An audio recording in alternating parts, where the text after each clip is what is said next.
Obrigado. Repetindo boa tarde, então, porque está complicado. Alguns espíritos podem não ter ouvido, né? Se for deselegante, quem vai utilizar a palavra não cumprimentar o público, né? Nós vamos fazer exatamente uma reflexão com vocês sobre a questão dos sistemas de crenças e família. Isso é uma abordagem, claro, doutrinária, nós estamos numa casa espírita, mas uma abordagem dentro de uma visão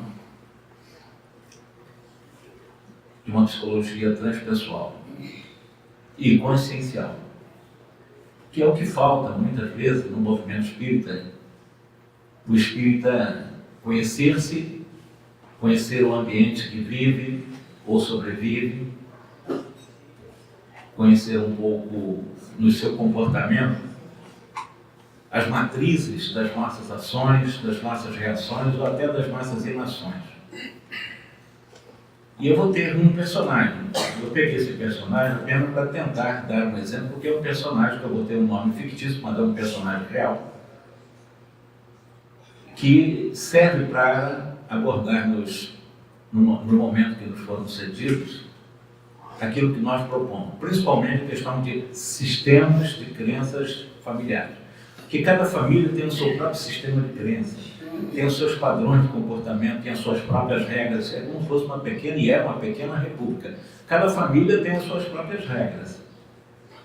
Agora, até que ponto se interfere em nossa vida com as outras famílias, quando nós temos as regras e padrões e sistemas de crenças de nossa família, que vem lá dos nossos ancestrais, dos nossos bisavós, tetravós, dos nossos avós, dos nossos pais.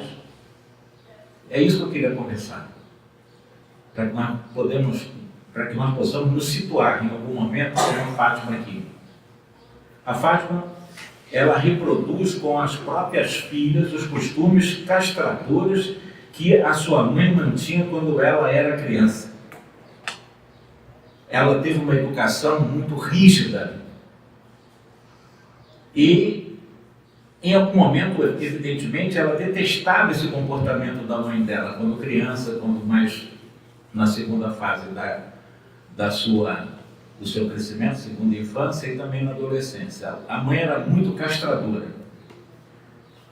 E ela detestava, realmente, ela inclusive fazia uma promessa com ela mesma, quando ela viesse a constituir a família dela e tivesse os seus próprios filhos, num compromisso com ela, mas de auto-engano, que ela jamais faria com as filhas o que a mãe dela fazia com ela.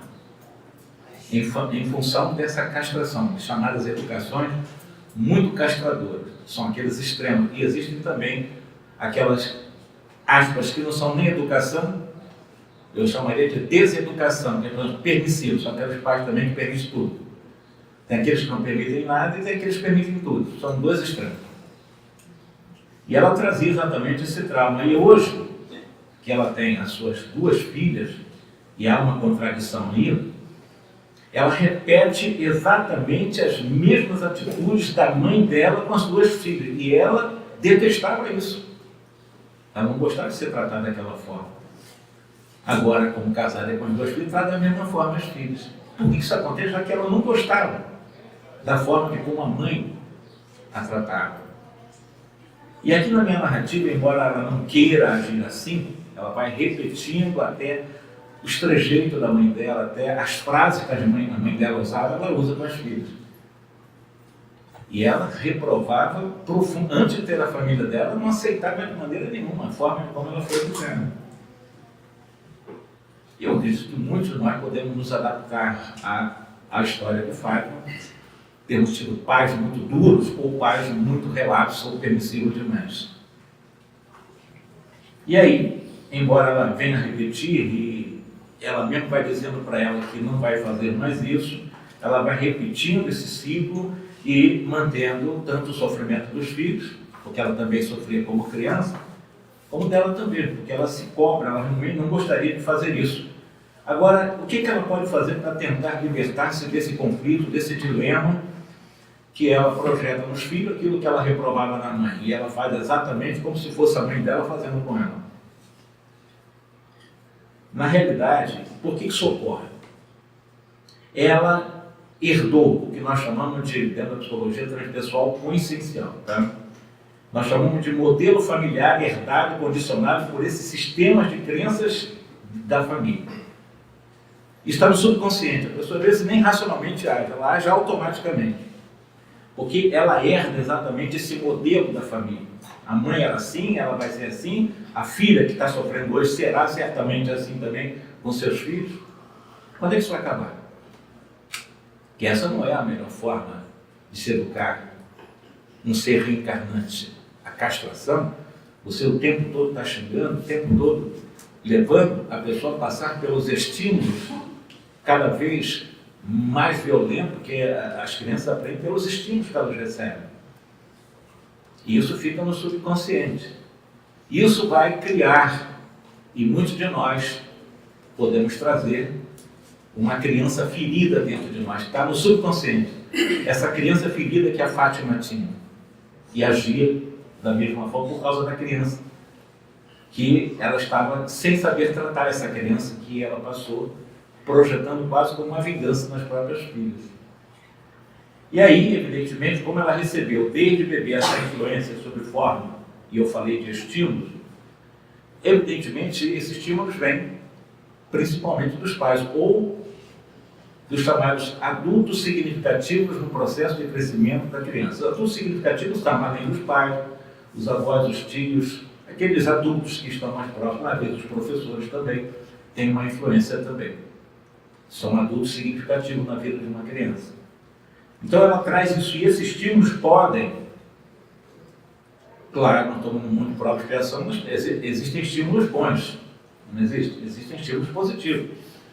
Mas existem estímulos, essas experiências de adulto significativo para a criança que são profundamente negativos e prejudiciais. Por exemplo, pais que têm consciência ao perceber, qualquer um de nós, que o filho está tendo alguma dificuldade na escola, porque muitas crianças passam por bullying, passam por grandes problemas na escola, ou determinada matéria que ela não se afiniza e ela ainda não tem coragem de dizer, até por não ter sido bem orientada pelos próprios pais, ela tem medo de falar para os pais da dificuldade que está tendo na escola.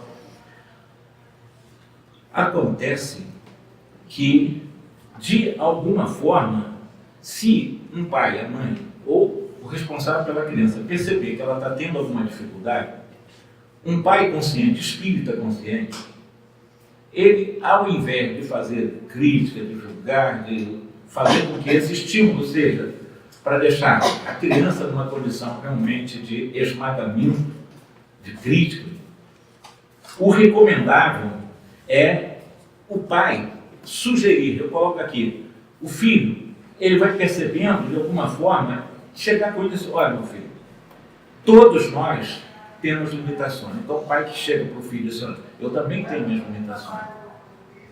O pai não é infalível, a mãe não é infalível, a avó não é infalível, os tios não são infalíveis. E se os pais conseguem realmente dizer que todos nós temos nossas limitações e que em determinados momentos nós somos capazes de superar essas limitações, nós estamos lá dando alguns sinais positivos para os filhos. Você está tendo na escola, você está tendo, mas nós também temos. Mas nós temos capacidade de passar por isso, nós temos capacidade de superar isso. Mas os pais precisam conversar com os filhos, mostrar para eles exatamente que eles têm um potencial, uma capacidade para sair das condições. Qualquer um. E se o filho ficar com medo do pai, ou da mãe, ou dos adultos significativos na vida dela, ela vai manter isso no subconsciente. Vivendo reprimida, castrada, é a palavra.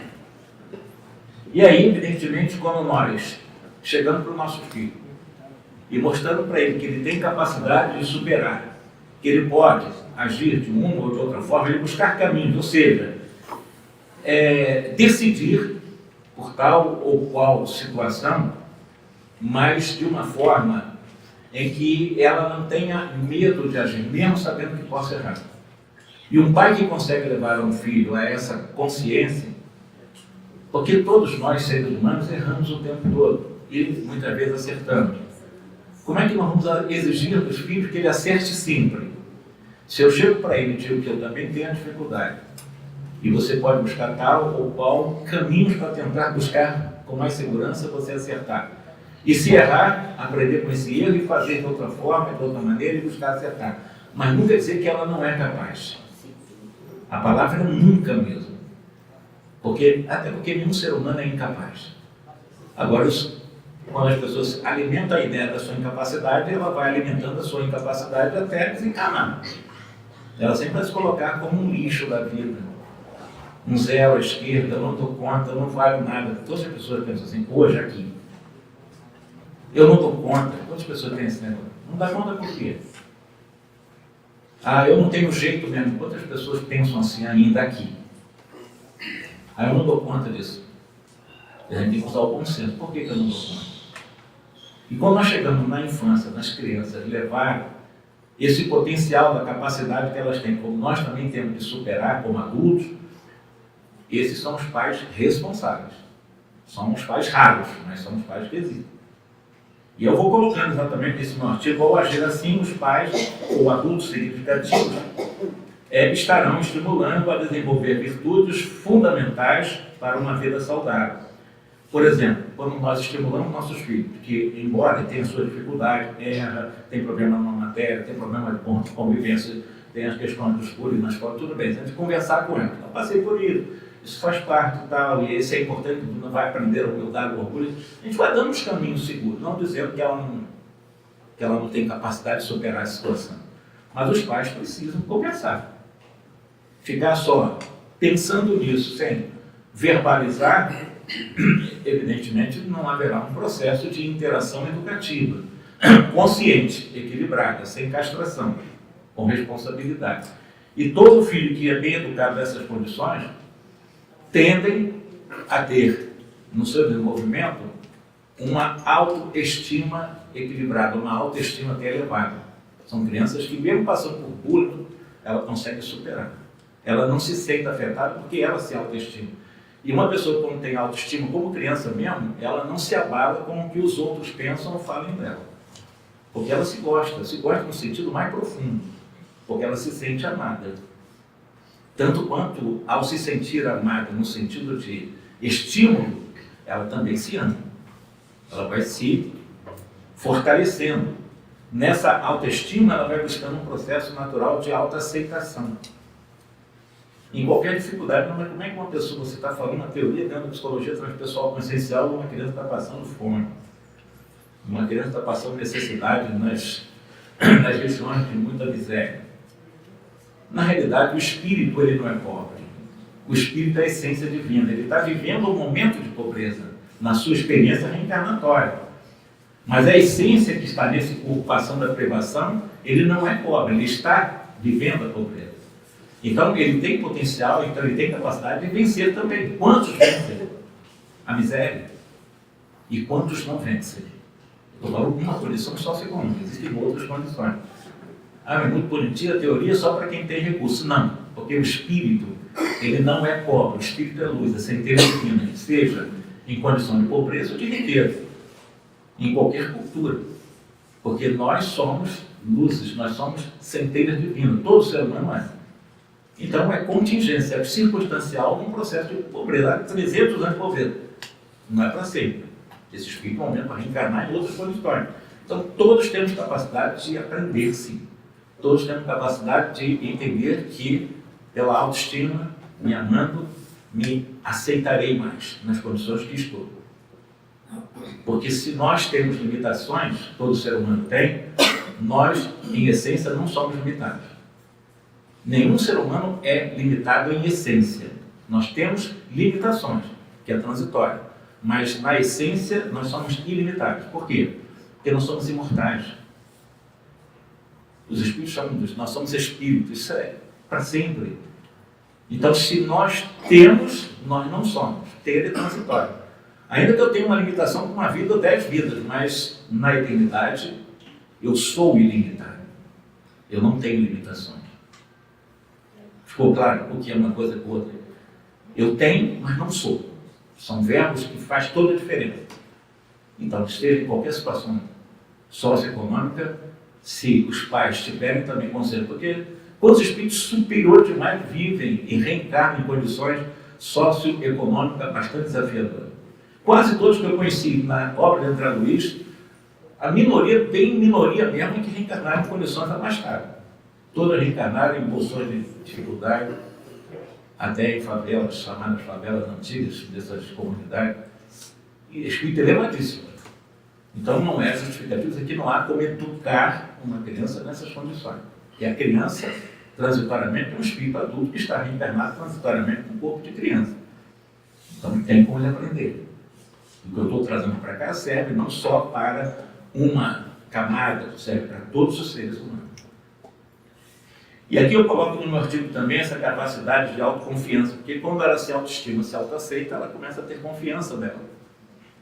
Uma criança com autoconfiança, ela começa a se autovalorizar, não naquilo que porque o paizinho tem, não porque o pai tem isso. Ela se valoriza como essência que é, com a imitação que ela é. Ela se identifica com o potencial que ela tem, com o potencial que ela é. Aí ela começa a valorizar a essência que ela é.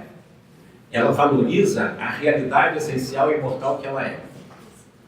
E a partir dessa autovalorização, quer dizer, você valoriza a essência, você dá muita atenção para a essência eterna que você é, você começa a entrar num processo importantíssimo do autorrespeito. Aí a criança vai começar a se autorrespeitar, mesmo na primeira fase, que as crianças não têm capacidade de fazer inferência, de fazer relações, as coisas são muito mais concretas para ela, mas na segunda infância ela já começa a ter um pouco mais de independência psicológica. Já chega na adolescência mais fortalecida. E aí, por exemplo, quando você tem um estímulo negativo, aí vem a questão dos pais castradores. Os conscientes, aqueles que param para conversar, para se colocar numa condição de igualdade, apequenando sem perder a altura. Se você se apequena sem perder a altura, você é pai, você mantém exatamente, porque você não é pai por acaso, você tem uma responsabilidade de ser um tutor, um condutor, um cicerone dos seus filhos, principalmente na primeira infância, né? Porque a criança ali não tem nem um livre-arbítrio, propriamente dito, né? Aliás, tem pais que deixam, livre-arbítrio na primeira fase, depois quer consertar quando chegar na segunda fase, na segunda infância, ele não conserta mais nunca. Porque na primeira ali, realmente, é preciso haver maior rigor, porque ela não tem essa liberdade toda. A liberdade psicológica não tem. Não tem como, a criança não tem. Exceto muito raramente algumas que têm uma visão mais profunda. Então os pais são responsáveis nesse primeiro momento de moldamento, de moldagem nesse espírito reencarnante. A partir daí vai soltando para que ela vá adquirindo essa independência mental e psicológica. Mas ali não, ali ela depende, há uma interdependência social e psicológica dos pais. Mais ou menos até os 7, variando até alguns casos, 8 anos de idade. Aí essa fase tem que haver mais rigor mesmo. Mas mesmo nessa fase, tem pais que fazem com que realmente haja aí eu digo, elas repetem os padrões que ela sofreu, como Fátima. Aí pega os filhos que estão com algum tipo de problema na escola, ou vai aprender coisas dentro de casa mesmo, aí o pai chega, você é burro mesmo, quantas vezes nós vamos falar isso? E será que nossos pais já nos chamaram de burro? Isso tem força, a palavra tem força. Isso é um estímulo profundamente negativo. E sem perceber, nós falamos, nossa, você é burro. E não somente burro, né? Eu já te falei mais de 10 vezes como você deveria fazer, quer dizer, dá a impressão que você é burro do mesmo jeito. Eu te falei, você não aprende. Quer dizer, há impaciência. Ainda não há um traquejo de chegar perto do filho, por qual é a dificuldade que tem para ainda não ter conseguido fazer aquilo que eu propus fazer. Chegar junto, mas não acontece, vem a castração. Aí vem outras frases, tipo assim, você nunca faz nada certo. Já ouviram falar? O filho recebe isso como um impacto muito forte, como uma incapacidade. E se nós temos algum momento, alguma incapacidade, eu repito, nós não somos incapazes. Ele vai se sentir incapaz. Outras frases que é muito comum também, que a Fátima ouvia, estou trazendo a história dela, né? Já falei mais de 10 vezes como deveria fazer, ou você nunca faz nada certo, você é um jumento, você é burro, você é imbecil, você é uma débil mental, você nunca vai ser alguém na vida, tudo que você faz está errado, tudo que você faz dá errado, tudo que você faz é mal feito. Quantas vezes Fátima ouviu essas frases? Quantas vezes, talvez nós tenhamos ouvido essa frase? às vezes não dos pais, dos tios, ou de adultos que foram significativos no nosso crescimento na primeira e na segunda infância. Eu estou falando coisa que pode estar ligada a nós, e muitos de nós temos uma criança ferida dentro de nós, nesse momento. E como nós devemos tratar isso? Porque nós trazendo essa criança sem perceber, como Fátima, ela está agindo com a filha, embora ela dissesse que não ia fazer isso. Ela está agindo exatamente com os mesmos trejeitos da mãe dela com a filha. E quando faz, ela se arrepende, mas já fez. Aí vira um círculo vicioso.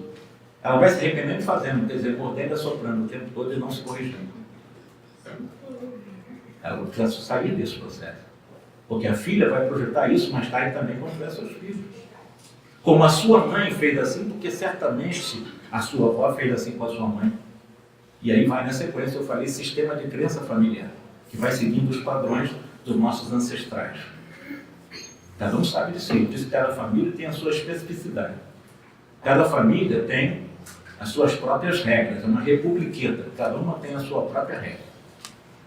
E aí, os pais ou outros membros da família podem falar assim, estimulando de uma forma negativa. Ou seja, desse jeito que eu citei para vocês aqui. Quando vai se dando esse estímulo, vai se estimulando negativamente o filho e vai se reforçando a incapacidade. Vai se reforçando exatamente a dificuldade da criança. Quantos professores fazem isso? Não preparados. Estão lá, porque sobreviver para ganhar o seu salário não está preparado para a sala de aula. Não são os pais. Mas os filhos são bem orientados, conseguem superar isso. Lembra que eu falei? Autoestima, autoaceitação. Por um processo de autoconfiança, ela se valoriza e se autorrespeita. Então, não vai interferir muito. Porque ela tem a base. Ela tem um sistema, um padrão, um modelo familiar que deu essa base para ela. Porque se não tiver, quem educa é a família, não é a escola. A escola instrui. A família educa o homem para a vida. A escola apenas instrui para a cidadania, para a vida em sociedade. É diferente. Mas quem educa é a família. Continuando aqui no meu texto aqui. Bom, isso é um artigo que a gente escreveu. Era assim que a mãe de Fátima agia com ela desde criança, ou gerando esses traumas desse tipo. Hoje Fátima faz o mesmo com as suas filhas, porque a sua criança interior está profundamente ferida. Eu citei isso para você. Muitos de vocês que estão aqui, desencarnados também, porque nós temos muitos filhos por aqui, têm essa criança ferida. E às vezes não é nenhuma criança ferida dessa atual encarnação. É uma criança ferida de outras encarnações, que nós chamamos de traumas interexistencial. Quando é dessa encarnação, nós chamamos de traumas existenciais. Interexistencial vem de outras vidas. São crianças que foram feridas até em outras vidas. E talvez tenhamos nós essa criança ferida até de outras vidas. E que ainda não tratamos. E que ainda trazemos os traumas aí, projetamos nos nossos filhos. Que vão projetar nos seus filhos, que serão meus netos, que vão projetar nos seus filhos, que serão meu bisneto, e assim vai. Um sistema de crenças, um modelo de padrão familiar. Repito, tem família em que trazem preconceitos contra pessoas de comunidade, pessoas de outra raça, pessoas de outros países. Tem família que alimenta isso na própria família. E quando os filhos ou os descendentes, os que fazem parte desse sistema de crença familiar, eles têm preconceito contra vários tipos de seres. Está na família, não está só no membro da família, está no coletivo. E como a nossa proposta é exatamente essa, porque receberam esse tipo de educação dos seus ancestrais. Os pais, ao repreender os filhos, há uma intenção positiva, pois querem que o filho melhore, claro. Contudo, a direção dessa intenção positiva é inadequada. Quem já ouviu falar aqui de que o umbral está cheio de boas intenções? Na realidade, todas as nossas intenções são positivas. Todas. Todas. Sabe por quê? Porque nós somos essência divina. Todas as intenções. Hitler, ele destruiu, ainda tem muitas encarnações para resolver a questão dele. Mas a intenção inicial dele, e qualquer outro ser humano, é positiva. Só que a direção da intenção é que não é adequada. Normalmente nós temos as nossas intenções positivas que acabam sendo mal direcionadas. Por que a nossa intenção é positiva? Porque ela vem da essência da luz que nós somos. A intenção vem de coisa pura, dessa fonte divina que nós somos. Nós somos imagem e semelhança de Deus. As intenções são positivas, todas. Só que nós damos uma direção inadequada. E o que vai acontecer quando essa água pura é contaminada? Ela vai intoxicar e vai envenenar e vai matar. Então os pais castradores têm intenção positiva, vai querer dar uma boa educação, mas da maneira deles. É uma intenção, mas está muito mal direcionada.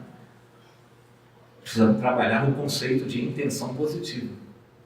Tá? E eu trato isso também dentro de uma linha, de uma abordagem, claro, numa linguagem da psicologia transpessoal como essencial. Eu estou falando para vocês, quem usa muito esse tipo de linguagem não é muito conhecido no movimento espírita, deveria ser mais, que é a Joana de Anjos. Muitos é muito difícil e tal, porque as pessoas não gostam muito de tratar dos assuntos para tratar em si mesmo, do autoconhecimento. Saber como é que você funciona, como é que as leis divinas funcionam na sua consciência, como é que você pode investigar o funcionamento disso tudo dentro de você. A gente está preocupado com os outros, com o comportamento dos outros. E normalmente as coisas erradas dos outros, porque a gente projeta nos outros o erro que nós fazemos. Aí exaltamos o erro dos outros. É o tempo todo assim. Sempre preocupado para fora e para dentro. E Joana de Anjos, desde a década de 70, ele tem nos convidado para esse caminho. E é um caminho, o próprio Allan Kardec percebeu que a doutrina espírita era um convite para um processo do estudo da nossa psicologia. Ele escreveu uma revista até a sua desencarnação, chamada Revista Espírita, que era o que ele subtitulou Jornal de Estudo Psicológico. E nós ficamos só presos externo, que é a chamada teologia de cultos externos, embora espíritas, mas ainda presos às coisas, aos outros, ao que vem de fora, esquecido do que está acontecendo por dentro.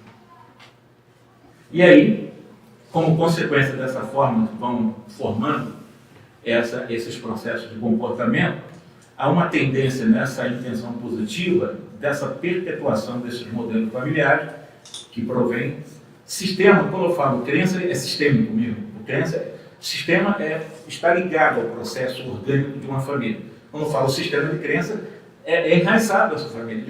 É difícil alguém... Aliás, nem quem está no sistema equivocado de educação da família deve destruir isso, até porque não seria o caminho. Vamos destruir esse sistema, está tudo errado, não. É ver como aproveitar o erro para ir consertando gradualmente. É a única forma de corrigir. Porque não tem como você destruir. Não, eu vou ver uma família equilibrada, porque a minha é muito desequilibrada, depois quando ela se equilibrar, eu volto para ela. Não existe essa possibilidade. Você precisa buscar, alguém vai precisar em algum momento mudar esse modelo gradualmente, mas sem arrebentar, não. Está tudo errado, só eu que estou certo. Não existe isso. Tudo é gradual. É um processo gradual. É nós identificarmos, será que eu também não estou agindo assim? Vendo um rompante, uma hora de raiva, eu digo que meu filho realmente é burro, é um imbecil, que não tem jeito mesmo, ele vai alimentar isso. E vai jogar para os seus filhos. Aí vai numa corrente de várias reencarnações, até pegar ele de volta na próxima encarnação. Porém, o conjunto de crenças em família informa o modelo, os padrões de conduta desses familiares. Esses conjuntos de crenças constroem a visão de mundo específico daquela família. É o que acontece com a Fátima e a sua família, ou seja, na qual ela vai repetindo os modelos dos padrões de conduta de sua mãe e, por sua vez, repetiu da sua avó, como eu disse aqui. O sistema de crenças pode ser tanto individual como também pode ser familiar. Um exemplo de questões de familiares a terem preconceitos contra, por exemplo, eu falei, né? Eu citei aqui, eu tenho alguns nomes: pobres, favelados, loiras, judias, nordestinas, pardas, homoafetivas. As pessoas criam, a família cria esse tipo de preconceito. E quem faz parte desse membro da família defende isso como se fosse um partido, que é um sistema de crença familiar, né?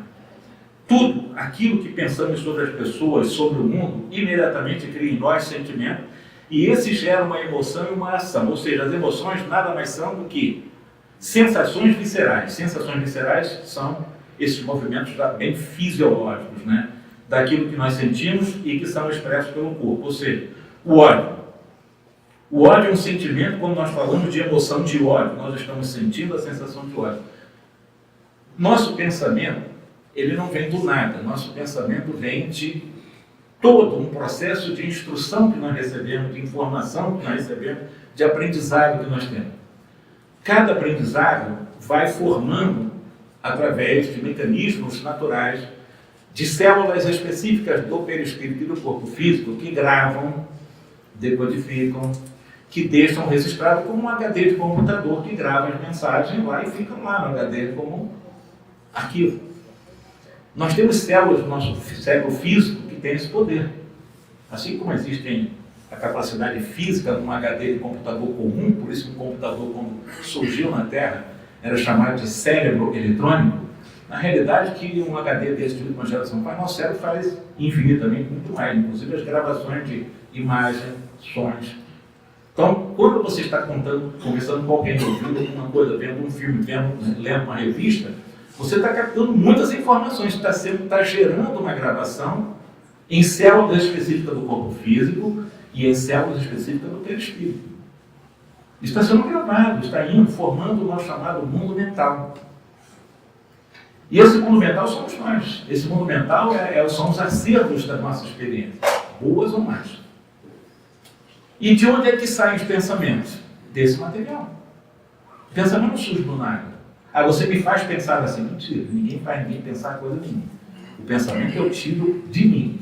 Mesmo que eu tenha os estímulos externos, o material é meu. Pessoa que vive pensando negativamente o tempo todo é porque ela tem um material muito mal trabalhado dentro dela. É porque certamente ela só vê coisas violentas, só vê coisas ligadas ao sensualismo, ao poder, à fofoca, à maledicência, a estar vendo sempre o lado errado das pessoas. Com certeza essa pessoa é fofoqueira. E ela gosta de falar mal dos outros. Porque ela alimenta no mundo mental dela de coisas ruins dos outros, nesse lixo todo. Aí de onde é que ela vai tirar o pensamento? Se ela não tem outro material? É daí. E ela vai continuar alimentando, porque o pensamento vai vir desse entulho que ela vai botando na própria mente. Então é importante você observar com quem conversa, o que conversa e para quem conversa. Porque isso vai fazendo parte, isso vai sendo gravado no nosso cérebro físico mesmo. Neurônio, já tem nem que são neurônios, são coisas diferentes até das funções neurais. E que vão gravando tudo isso. E aí eu vou formando meus pensamentos. Agora, todo pensamento necessariamente gera sentimento. É impossível um pensamento não gerar sentimento.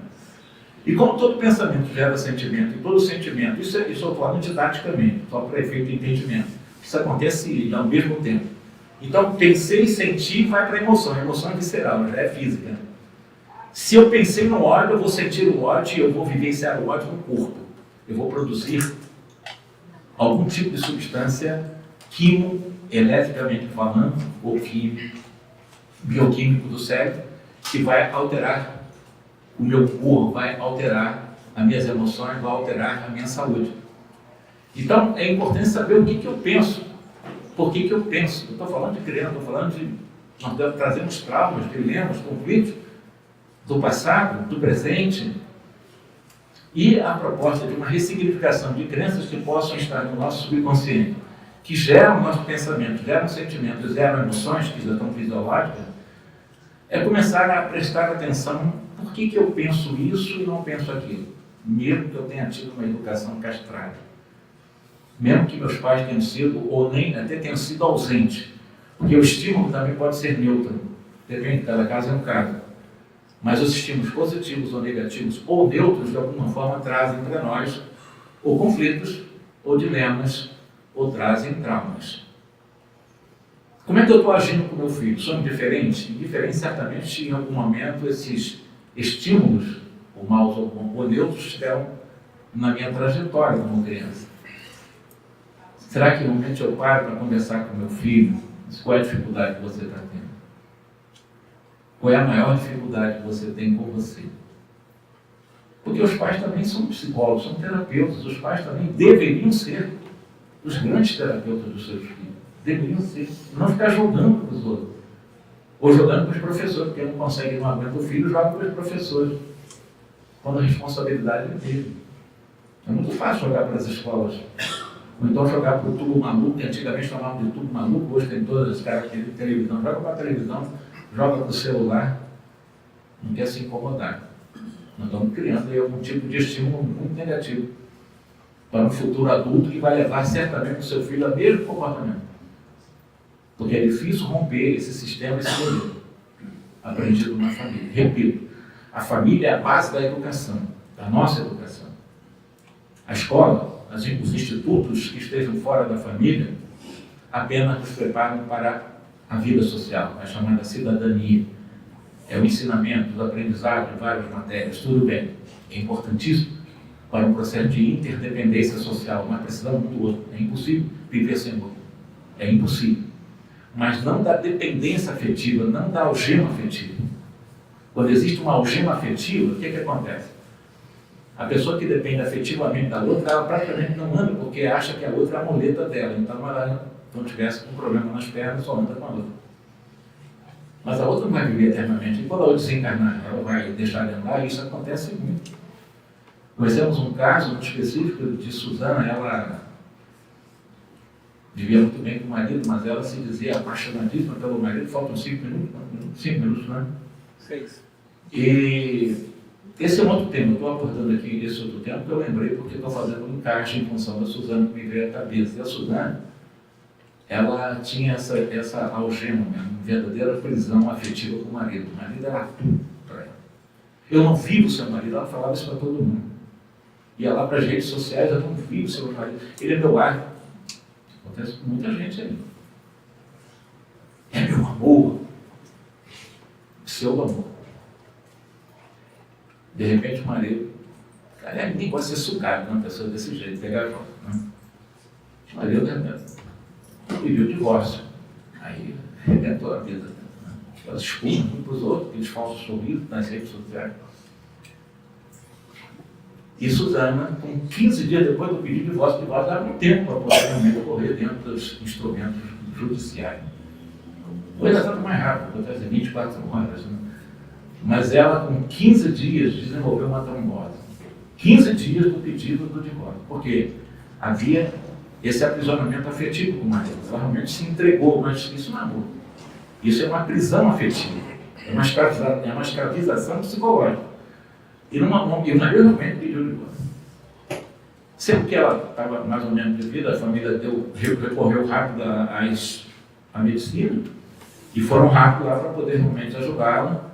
E se não fosse a rapidez da medicina, ela teria perdido a perna em função do pedido de divórcio a alguém que ela era absolutamente algemada afetivamente, que era o marido dela, que foi embora. Então, muitas crianças têm disso. Talvez essa tivesse algum problema de infância e projetava no marido o pai que certamente ela não tinha como uma escola, como uma muleta para ela. Quando há uma dependência afetiva muito forte, isso serve para qualquer um de nós, entendeu? Tem pessoa que tem dependência afetiva com um colega de trabalho, não faz nada sem estar do outro lado. Tem filhos que não faz nada sem ligar para o pai ou para a mãe. É uma dependência afetiva, e o pior é que as mães, muitas mães, se colocam um outro tipo de dependência também afetiva, se colocando como salvadores. Porque a mãe acha que o filho não tem capacidade de fazer nada, acha que vai fazer tudo errado. Aí cria uma dependência e ela fica como salvadora. É um movimento também egóico chamado salvacionismo. Então a mãe vai salvar o filho nessa dependência afetiva da mãe, não faz nada sem consultar a mãe, o pai, etc. Nós temos que buscar para nós a nossa total, com qualquer ser humano, independência afetiva. Total. É a independência psicológica. Qualquer ser humano. De qualquer ser humano. Porque eu só dependo de mim, porque eu vou me acompanhar para a eternidade. Eu só dependo de mim. Eu vou me acompanhar para a eternidade. Os outros não estarão nessa caminhada eterna. Então eu só dependo de mim. Por que eu tenho que estar dependendo dos outros? Mas no momento em que eu dependo dos outros, é claro, eu estou falando no sentido psicológico, afetivo, não estou falando material, claro, eu dependo de quem está produzindo algodão para vestir uma camisa de algodão, eu precisei do lavrador, do agricultor, do fazendeiro, e de quem confeccionou, e da fábrica, e da loja que vendeu. Há uma corrente de interdependência social. Todos nós dependemos um do outro, sob o ponto de vista social. Nós chamamos de interdependência social. Mas psicológica, ninguém depende de ninguém. Psicológica. A não ser uma criança até os 7 anos, né? Então, uma dependência psicológica, é bem claro. Ali ela precisa dos pais. Aliás, se os pais dessem independência, ela vai morrer porque não vai conseguir nem sobreviver. É diferente. Então, uma dependência psicológica e uma interdependência social da criança. A partir daí, a criança começa a ter um pouco mais de independência. Então, para qualquer um de nós, que nós possamos realmente buscar a nossa independência afetiva, embora toda uma interdependência social, porque nós somos únicos no universo. Não os únicos, mas somos únicos no universo. E nós fomos criados, segundo a questão 115, para a pura e eterna felicidade. Então, mesmo que eu não queira, aí não vai depender do meu querer, porque quem me criou quis assim, então é um determinismo de quem me criou, eu serei feliz em algum momento, que seja a minha trajetória daqui a trilhões de anos. Eu estou pensando em tempo, eu estou pensando em meu destino, que é a felicidade. Considerando isso, em face do tempo também, eu fico nessas últimas palavras, realmente não recomendando, mas apenas dando como uma informação de que vale a pena realmente buscar essa dependência em mim, porque a partir da autodependência, quando eu dependo de mim, eu começo a me valorizar, eu começo a me autoestimar mais, porque eu só dependo de mim. Eu sou o meu maior protetor, não dependo. Anjo de guarda, tudo bem, mas eu dependo de mim, eu sou o meu maior anjo de guarda. Eu sou o meu maior protetor. Não adianta que as coisas não virão de fora. E Deus está fora? Não, Deus está dentro, porque Deus é onipresente. Então não precisa nem de Deus fora, Deus está em mim. Aliás, Deus nem está em mim. Deus não está em mim. Deus é em mim, que está é transitório. Deus é permanente, é eterno em mim. Então, está em mim, toda a questão em mim. Repito, é fácil da regra que nós, se nós não fizermos isso, não seguirmos a regra, estamos em desequilíbrio também, nós vamos ficar por aqui em face do tempo que nos foi concedido. Eu desejo que todos nós possamos fazer uma revisão, se trazemos alguma criança ferida, se trouxermos uma criança ferida, não vamos reprová-la, não vamos julgá-la, não, vamos acolhê-la. Assim, sofreu, passou, o que eu posso fazer por ela agora? Acolhê-la, amorosamente. Conversar com ela, perdoá-la e se perdoando. Aí, a partir daí, a gente consegue resolver um pouco desses traumas da criança ferida e começamos a trabalhar com mais segurança, com autoestima realmente bastante elevada e num processo de autovalorização necessária para você se autorrespeite o tempo todo. Um grande abraço para vocês.